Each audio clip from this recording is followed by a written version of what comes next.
morning and welcome to the 2023 Korea Drone Show. We are here in beautiful Busan, South Korea at BEXCO. This is the biggest drone show in this part of the world, especially in Korea. It is filled with all sorts of exhibitors, buyers, different conferences, events that you can attend, all sorts of stuff as well that you can try, kind of different exhibits and things you can experiment with. It's taking place over the next 3 days here in Busan. Today is the first day, Thursday. We've just had the opening ceremony. It will also take place over Friday and Saturday. You're welcome, of course, to join us. So let's get started here at BEXCO. All right, so here at BEXCO in South Korea, we're back at the Drone Show 2023. We're going to learn about Aviation Week Network. Hello, 안녕하세요. Hi, 안녕하세요. Thank you. Yeah, can you tell us about Aviation Week Network? Of course, yeah. So Aviation Week Network is one of the leading suppliers of information. That can be data, market forecasting, consultancy, and also events and marketing services around all sectors of the aviation industry. Where are you based? I'm based in Singapore, so I've head up our Asia Pacific business now for nearly 5 years. Do you have a lot of activity in Korea? We're growing in Korea. It's certainly a key target market for the business. At the moment, our activity is largely around information services and kind of market studies for government agencies and companies within the aerospace sector.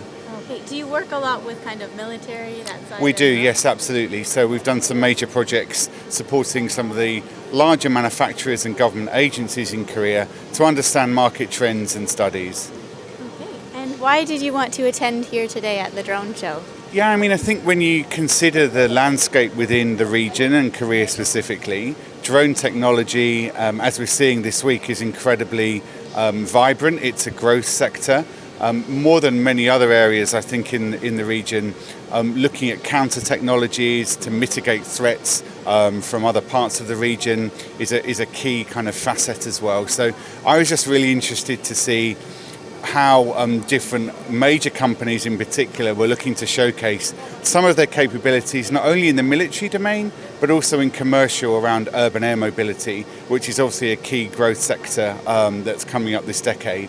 Yeah, one thing I've noticed actually at this show is the move towards environmentally friendly elements. So some of these drones that are having trying to integrate hydrogen as their power source. Some of them that are trying to, be better for air quality because they have drones. Are you seeing some of that too? Yeah, very much so. And I think sustainability is a key thread that's really weaving its way through the entire aviation sector.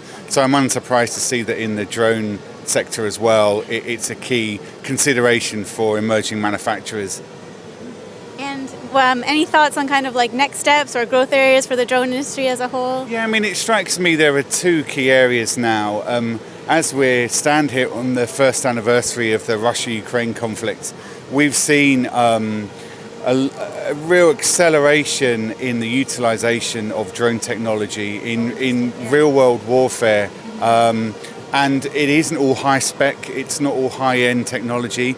There's a lot of creativity, I think, from on the ground, from how civilian populations can be brought into the military domain and utilize very low-end off-the-shelf technology as a way to become eyes and ears reconnaissance on behalf, almost as a proxy for the military. So I think a lot of the systems that we see here that are at the lower end of the spectrum are being utilized now in a way that we never really thought pre this conflict. So that's number one. I think number two as well, back to urban air mobility, that's obviously going to be a mode of transport, a mode of delivery for kind of the last mile of cargo, for example. We're seeing a lot of that technology here, and I'm really impressed by the breadth and depth on display at this event, and it can only but grow, I think.